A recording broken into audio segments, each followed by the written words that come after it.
सूर्य देव के सबसे शक्तिशाली पुत्र कौन थे? क्या कर्ण शनि देव से अधिक शक्तिशाली थे?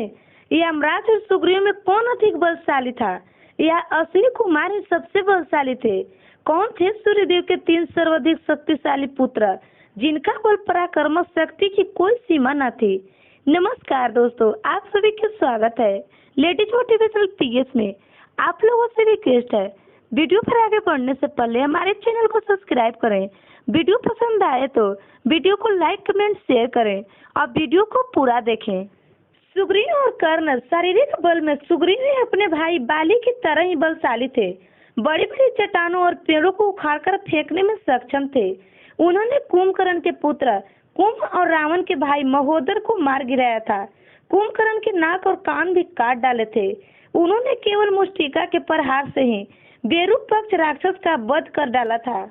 जब सुग्रीव का रावण के साथ देहांत युद्ध हुआ तो उन्होंने रावण को थका डाला था। जब रावण का कोई बस न चला तो रावण ने अपनी मायावी शक्तियों का उपयोग करना चाहा। तब सुग्रीव पीछे हट गए थे। और वही बात करें कर्ण की तो वह कुंती और सूर्यदेव के पुत्र थे। वे अमृतमय कवच और कुंडल के साथ ही जन्मे थे। वे उच्च कोटि के धनुर्धर थे। परशुराम जी से उन्हें ब्राह्मण अस्त्र, भार्गव अस्त्र आदि शक्तिशाली अस्त्र, उन्हें दिव्यास्त्र, अग्नेय अस्त्र, वारुणाय अस्त्र, मायाव्य अस्त्र आदि जैसे और भी शक्तिशाली अस्त्र थे। शारीरिक बल में बेशक सुग्रीव कर्ण से कहीं आगे थे, परंतु एक चीज तो कर्ण को आगे रखती थी, वह है धनुर्ता और उनके दिव्यास्त्र। यूं तो शारीरिक बल में कर्ण भी बलशाली थे, परंतु वे सुग्रीव के आगे बल में कहीं नहीं दिखते थे। दो बिंदु ही दोनों में सामान्यता बनाए रखती है। यमराज प्राणी की मृत्यु या अंत को लाने वाली देवता यम है। यमलोक अर्थात पितृलोक के स्वामी होने के कारण यह यमराज कहलाए। किसी भी प्राणी की मृत्यु होती है तो वह सर्वप्रथम पितृलोक में ही पहुंचता है। वहां एक चित्रगुप्त उस प्राणी के अच्छे बुरे कर्मों का वर्णन करते हैं और उसी के आधार पर ही यमदेव उस व्यक्ति का पूर्ण जन्म होने से पहले यह निर्धारित करते हैं कि वे नरक में रहेगा या स्वर्ग में जाएगा। गरुड़ पुराण के अनुसार यमलोक के 4 द्वार हैं और यमपुरी 1000 यु जन्म में फैली हुई है।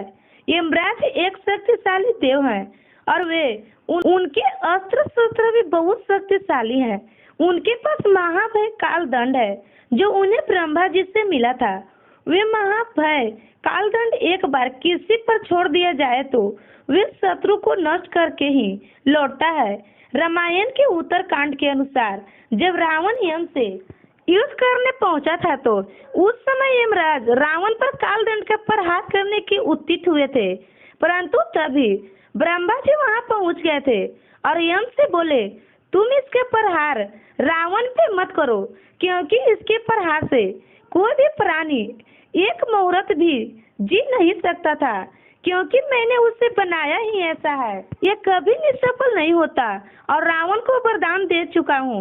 अन्य मेरी बात तुम्हें असत्य नहीं ठहरानी चाहिए। यमराज के पास यमफास तथा एक शक्तिशाली गदा भी है। अब जानते हैं शनि देव के बारे में। शनि देव तथा सूर्यदेव छाया के पुत्र शनि के जन्म के समय ही सभी देवता असुर और मनुष्य भयभीत हो गए थे। जन्म के तुरंत बाद उन्होंने तीनों लोगों पर अधिकार कर लिया था। देवराज इंद्र और ब्रह्मा जी भी शनिदेव के इस कार्य से भयभीत हो गए थे। शनिदेव की दृष्टि से तो स्वयं उनके पिता सूर्यदेव भी नहीं बच पाए थे। उनके दृष्टि पड़ने से सूर्यदेव के पैर जल गए थे। भगवान शिव ने अंत में उनके नियंत्रण में रखने के लिए ग्रहों में स्थान दिया था और शनिदेव से कहा था कि अन्य ग्रहों का तुलना में तुम्हारी आराधना अधिक होगी। प्रसन्न होने पर तुम किसी को भी राजयोग और क्रोधित होने पर उस मनुष्य को हर सुख संपत्ति से उन्हें वंचित कर देने में सक्षम होंगे और तुम्हारी क्रोध दृष्टि पड़ जाने मात्र से ही देव, असुर, मनुष्य, सिद्धार्थी और नागों का भी नाश हो जाएगा। ब्रह्म पुराण के गणपति खंड के अनुसार जब बालक गणेश को देखने सारे देव पहुंचे थे तो शनि देव भी वहां आए थे। शनि देव ने वहां पर अपना मुख नीचे की ओर झुका रखा था। पार्वती जी ने इसका कारण पूछा तो शनिदेव ने उन्हें मिले हुए श्राप के बारे में बताया कि वो जिसकी ओर भी दृष्टि करते हैं वो नष्ट हो जाते हैं। शनिदेव की बात सुनकर पार्वती हंसने लगी और शनिदेव से कहा, आप तो मेरी ओर और मेरे बालक की ओर देखो। शनिदेव की दृष्टि पड़ते ही शिशु का मस्तक धड़ से अलग हो गया।